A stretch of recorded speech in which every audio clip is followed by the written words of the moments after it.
Hello बच्चों, कैसे आप सभी का एक बार फिर से स्वागत करता हूं आपका अपने चैनल अमित भैया क्लासेस पर। और सबसे पहले नवरात्र की ढेर सारी बधाइयां और आपके सभी परिवार को ढेर सारी शुभकामनाएं हो अमित भैया की तरफ से।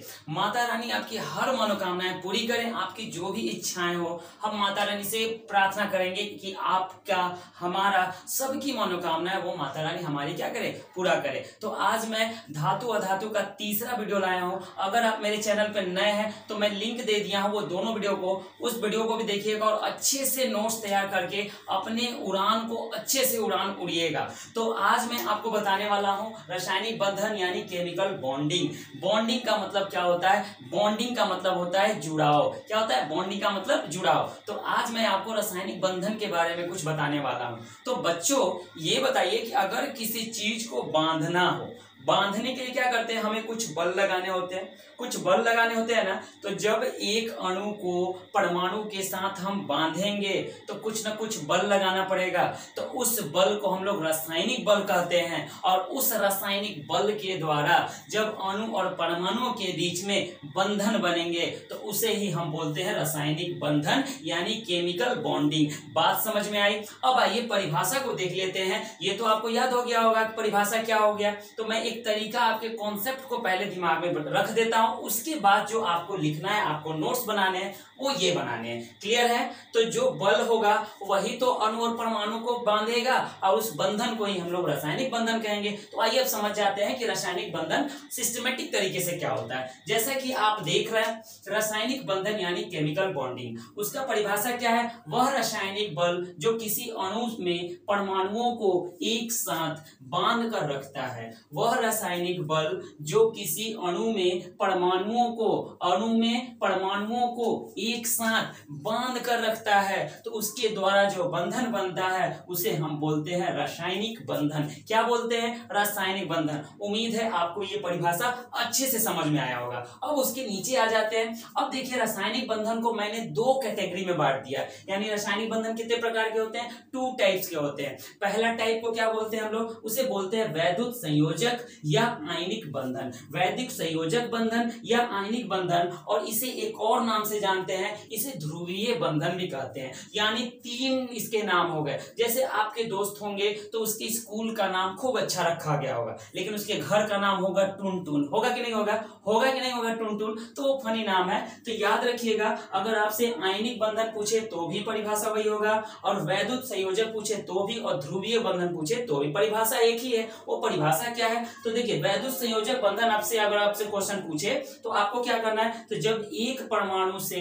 दूसरे परमाणु में एक या एक से अधिक इलेक्ट्रॉनों का हस्तांतरण होता है, मतलब एक अणु से दूसरे परमाणु में इलेक्ट्रॉनों का हस्तांतरण होगा, यानी हम क्या करेंगे? हम अपने दोस्त की मदद करेंगे, उससे उम्मीद नहीं करेंगे कि वो मेरी मदद करे, हम केवल करेंगे। तो अगर आपसे क्वेश्चन पूछेगा कि वैद्युत संयोजक क्या होता है, वैद्युत संयोजक बंधन क्या होता है या आयनिक बंधन क्या होता है, तो आपको परिभाषा में क्या लिखना है कि जब एक परमाणु से दूसरे परमाणु में एक या एक से अधिक इलेक्ट्रॉनों का हस्तांतरण यानी ट्रांसफर होगा, एक या एक से अधिक इलेक्ट्रॉनों का क्या होगा? ट्रांसफर होगा, तो उसके द्वारा जो बंधन बनेंगे उसे हम लोग बोलेंगे वैद्युत संयोजक बंधन या आयनिक बंधन या ध्रुवीय बंधन कहते हैं। उम्मीद है कि आपको ये टॉपिक समझ में आया होगा। आइए एग्जांपल समझते हैं। जैसे कि आपने देख रहे हैं यहाँ पे सोडियम है और यहाँ पे क्लोरीन है। तो सोडियम के बाहरी कक्षा में तो सोडियम की परमाणु संख्या 11 होती है। तो जब हम उसका इलेक्ट्रॉनिक विन्यास निकालेंगे, अब आपको सोच रहे होंगे कि इलेक्ट्रॉनिक विन्यास क्या होता है। तो इलेक्ट्रॉनिक विन्यास का भी जब आप देखेंगे मेरे चैनल पे तो उसका बहुत ही अच्छे से मैं एक वीडियो बना दिया हूं। चलिए आपके कहने पे मैं लिंक भी इसमें दे दिया हूं, उस लिंक को आप देखिएगा कि इलेक्ट्रॉनिक विन्यास कैसे निकालते हैं। तो आप देखेंगे कि सोडियम के बाहरी कक्षा में जो है सोडियम की परमाणु संख्या 11 होती है, और जब इसका इलेक्ट्रॉनिक विन्यास लिखते हैं तो 2 8 1 होता है। इसके बाहरी कक्षा में कितने इलेक्ट्रॉन हो गए? 1 इलेक्ट्रॉन हो गए। उसी तरह क्लोरीन होता है 17 नंबर पर। क्लोरीन कितने नंबर पर? 17। तो जब इसका इलेक्ट्रॉनिक विन्यास लिखेंगे तो ये होता है 2 8 7। होता है कि नहीं होता है? और हर वो तत्व चाहता है कि हमारी बाहरी कक्षा में 8 इलेक्ट्रॉन हो जाए और हमारा अष्टक पूरा हो जाए। तो क्या क्लोरीन किसी को 7 इलेक्ट्रॉन देगा? नहीं ना, वो उसको चाहिए 1 इलेक्ट्रॉन। तो ये क्या करता है? सोडियम से अपनी मदद मांग लेता है। तो यहाँ पे 1 इलेक्ट्रॉनों का हस्तांतरण हो रहा है। तो सोडियम क्या कर रहा है? क्लोरीन क्लोरीन को एक इलेक्ट्रॉन दे रहा है, मदद कर रहा है कि नहीं कर रहा है, तो इन दोनों के बीच में बंधन नहीं बनेगा। अगर आपका दोस्त आपका मदद कर रहा हो तो क्या उसमें प्रेम नहीं बढ़ेगा?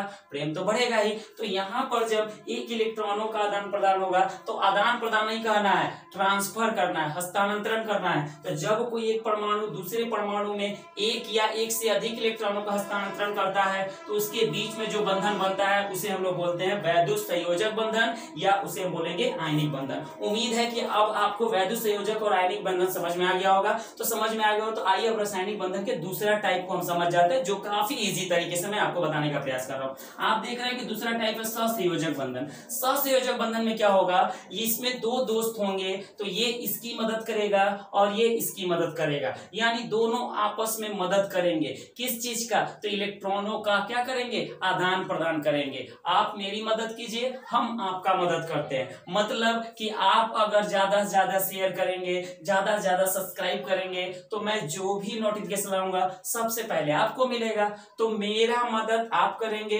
हम आपका मदद करेंगे। तो जब दोनों एक दूसरे की मदद करेंगे तो आप हमारे छोटे भाई और हम हो गए आपके बड़े भाई। तो छोटा भाई और बड़ा भाई एक दूसरे की मदद करेगा, मदद करेंगे तभी आपके जो है बोर्ड एग्जाम में बेहतर से बेहतर मार्क्स लाने में मैं आपका मदद कर सकता हूं। और आपको भी जो है कदम से कदम मिलाकर मेहनत करना होगा, तभी आपके बोर्ड एग्जाम में अच्छे मार्क्स आएंगे। तो सहसंयोजक बंधन में क्या होगा कि जब एक परमाणु दूसरे परमाणु से क्या करेगा, अपना अष्टक पूरा करने के लिए वो एक परमाणु दूसरे को मदद करेगा और दूसरा वाला पहले की मदद करेगा। तो आइए समझ जाते हैं कि परिभाषा को कैसे लिखना है। कि जब दो परमाणु आपस में इलेक्ट्रॉनों का साझा, साझा का मतलब होता है आदान, लेन देन, साझा का क्या होगा? लेन देन। तो जब दो परमाणु आपस में इलेक्ट्रॉनों का साझा करके अपना अष्टक पूरा करेगा, अष्टक का मतलब होता है कि उसके बाहरी कक्षा में 8 इलेक्ट्रॉन हो जाए। और ये 8 इलेक्ट्रॉन क्यों होने चाहिए? क्योंकि आप सुने होंगे अक्रिय गैस, अक्रिय गैस के बाहरी कक्षा में 8 इलेक्ट्रॉन होते हैं और वो किसी से न इलेक्ट्रॉन लेता है और न किसी से देता है। तो हर वो तत्व चाहता है कि हमारी बाहरी कक्षा में 8 इलेक्ट्रॉन हो जाए तो हम टेंशन मुक्त हो जाए। तो यहाँ पर क्या हो रहा है, जब दो परमाणु इलेक्ट्रॉनों का क्या करेगा, साझा करेगा, तो उसके बीच में जो बंधन बनेगा उसे हम बोलेंगे सहसंयोजक बंधन। बात समझ में आ रही है? आइए एग्जाम्पल को समझते हैं।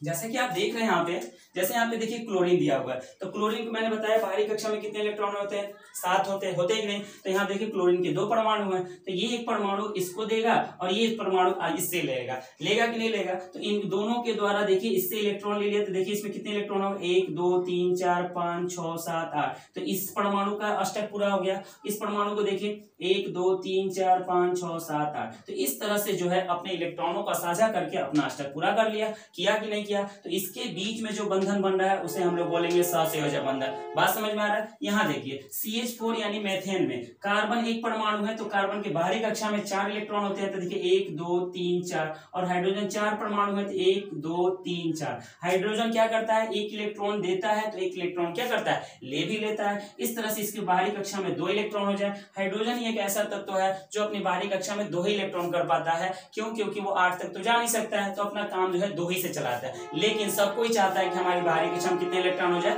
2 हो जाए। तो ये क्या हो गया हमारा? ये ले लिया, देखिए इसका अष्टक हो गया, ये 2 हो गया, 1 2 इसका हो गया। अब कार्बन का गिनी 1 2 3 4 5 6 7 8। इस तरह से जो है ये कार्बन अपना अष्टक को पूरा कर लिया। तो इसके बीच में जो बंधन बन रहा है उसे हम लोग सहसंयोजक बंधन कहते हैं। अब सहसंयोजक बंधन को 3 टाइप में बांट दिया गया। सहसंयोजक कितने प्रकार के? देखिए सहसंयोजक बंधन के प्रकार कितने होते हैं? 3 तरह से। पहला होता है एक सहसंयोजक बंधन, दूसरा होता है द्विक सहसंयोजक बंधन और तीसरा होता है त्रिक सहसंयोजक। देखिए यहाँ पर जब एक सहसंयोजक बंधन का मतलब कि जब 2 परमाणु आपस में एक इलेक्ट्रॉन को साझा करेगा तो उसके बीच में जो बंधन होगा इसको हम लोग सिंगल बॉन्ड बोलेंगे, एक सहसंयोजक बंधन बनेंगे। जब 2 परमाणु आपस में 2 इलेक्ट्रॉनों को साझा करेगा तो उसके बीच में जो बंध बनेगा उसे हम द्विक या डबल बॉन्ड कहेंगे। और जब 2 परमाणु आपस में 3 इलेक्ट्रॉनों को साझा करेगा तो उसके बीच में जो बॉन्ड बनेगा उसे हम लोग बोलेंगे ट्रिपल बॉन्ड के नाम से जानते हैं। बात समझ में आ रहा है? तो ये सिंगल बॉन्ड, डबल बॉन्ड, ये ट्रिपल बॉन्ड। तो सहसंयोजक बंधन 3 प्रकार के होंगे, पता चल गया, सिंगल बॉन्ड, डबल बॉन्ड और ट्रिपल बॉन्ड। तो जिस इलेक्ट्रॉन जो परमाणु अपना जितना इलेक्ट्रॉन करेगा उसमें कितने का बॉन्ड बनेगा? 1 करेगा तो सिंगल बॉन्ड, 2 करेगा तो डबल बॉन्ड और 3 करेगा तो ट्रिपल बॉन्ड। उम्मीद है कि आपको ये शॉर्ट तरीका जो है केमिकल बॉन्डिंग का बहुत अच्छे से समझ में आया होगा।